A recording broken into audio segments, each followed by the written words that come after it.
adolescentes o los niños no tienen ese tipo de ataques o no, ¿de qué se van a preocupar los niños, no? ¿De qué si solamente tienen que estudiar? ¿De verdad? No saben todas las circunstancias y todo lo que propicia, ¿no?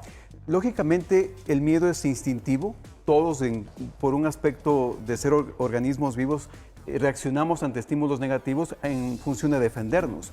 En los seres humanos, el miedo nos lleva hacia la huida o hacia la confrontación. Entonces, cuando tenemos miedo, huimos de la circunstancia que nos atemoriza o o también podemos confrontar esa situación.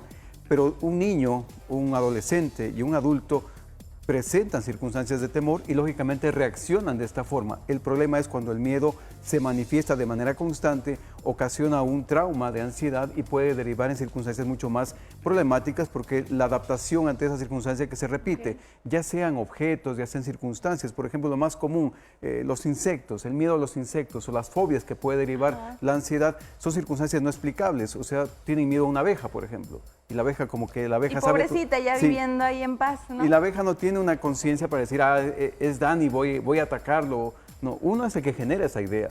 Y eso generalmente puede ocurrir en las personas. O sea, uno es el que genera la historia de me va a picar, me va a pasar esto y empiezo a...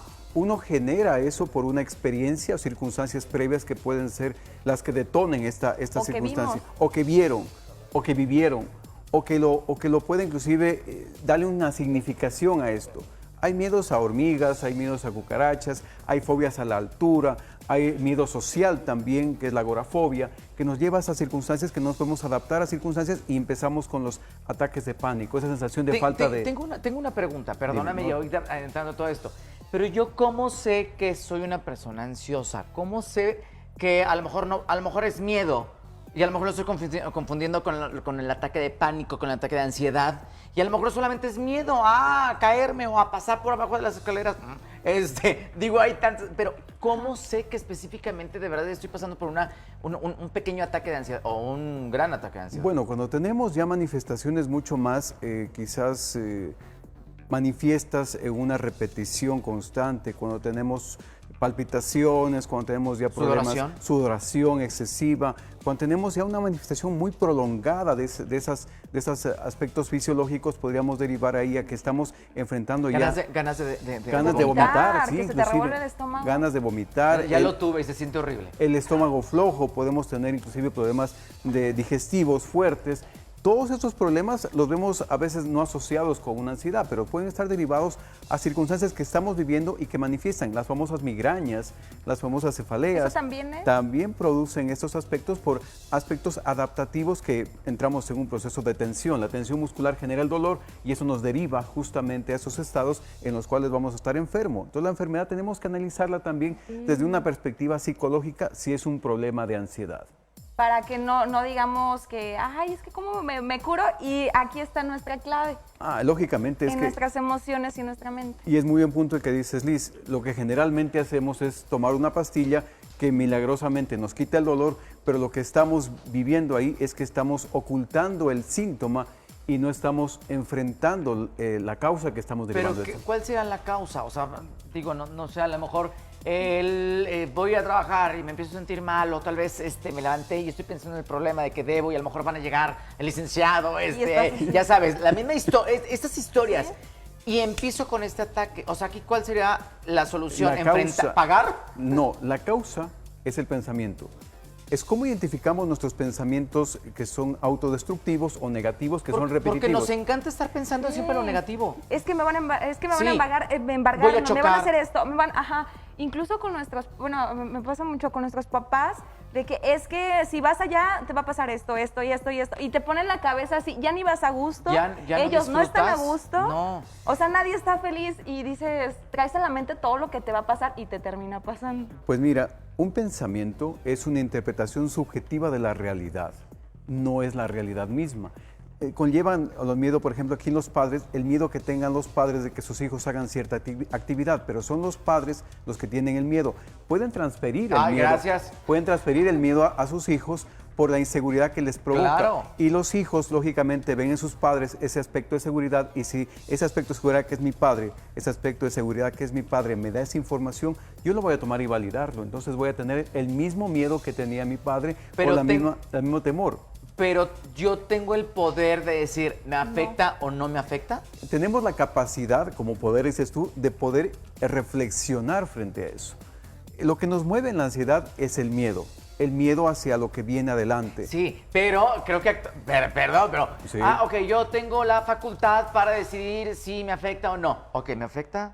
No, no me afecta. Vámonos. No trabajamos así. No trabajamos así. No, nos llevamos la preocupación. Pero podemos disminuirlo, ¿no? O trabajar un poquito tres para que no cheves. sea lo mismo. Ándale. Entre chéveres, mira. No tanto así. Podemos empezar a trabajar nuestros pensamientos. Hay técnicas muy interesantes en la terapia cognitivo-conductual que se pueden identificar. Por ejemplo, un pensamiento negativo, no valgo nada. Este pensamiento lo tenemos en nosotros. ¿Qué se sugiere aquí?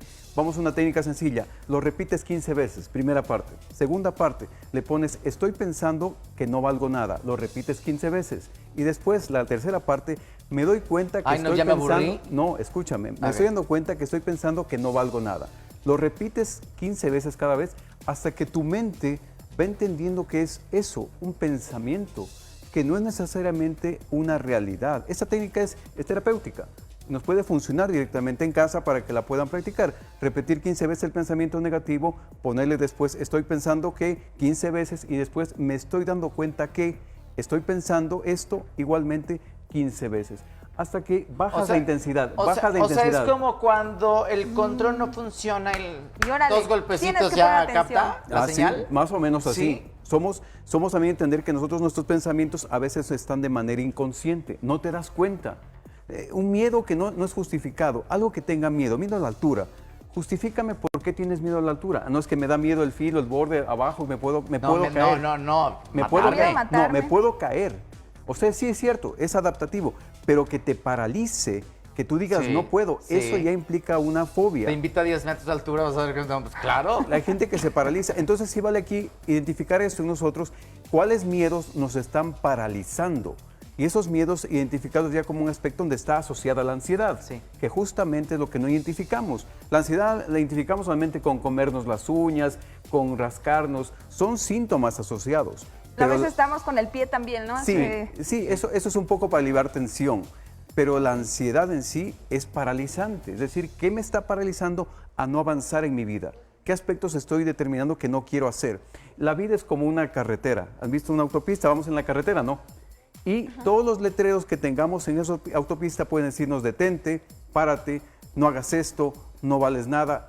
Y el problema es que nos detenemos en esos espectaculares para Por eso vivir yo tengo eso. tantas multas, no me fijo. Entonces, tampoco es irnos sin sentido.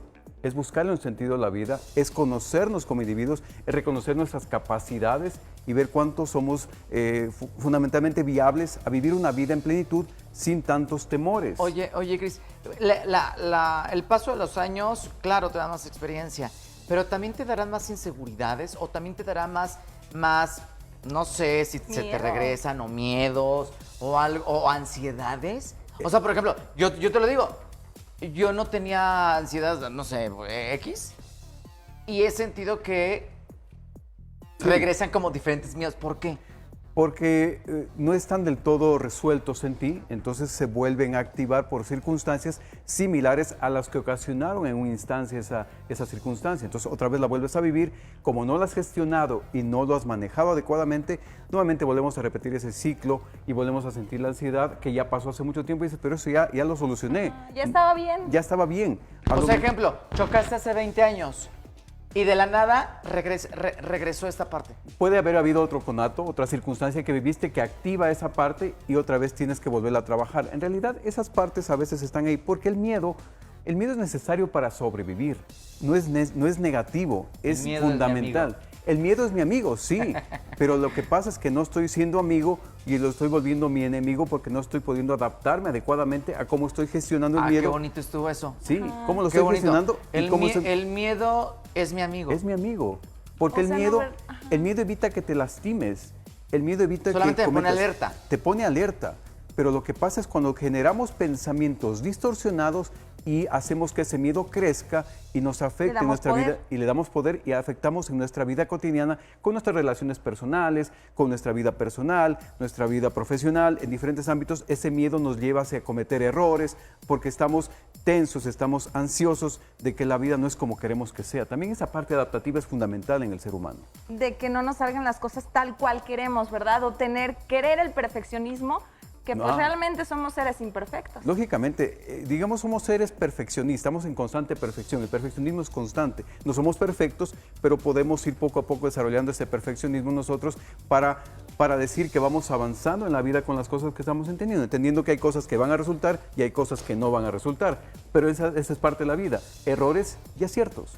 Y saber que podemos aprender cada uno de ellos. Así es. Oye, Cristian, ¿en dónde te pueden localizar? Pues en redes sociales estoy como psicólogo Cristian Vélez, pueden buscarme ahí, podemos platicar sobre esos temas y mucho más con la audiencia que siempre nos sigue. Sin miedo. Sin miedo, sin miedo, amigo. así es, sin miedo. Sí, para que lo sigan, de verdad, muchas gracias, un gusto como siempre tenerte aquí, hablar de temas, pues que sí, o sea, son del día a día y que tenemos que aprender a mejorar para tener una mejor calidad de vida. Muchas gracias, Liz. Gracias, Dani. Y bueno, pues ahorita, ¿con qué nos vamos, mi Dani? Regresamos.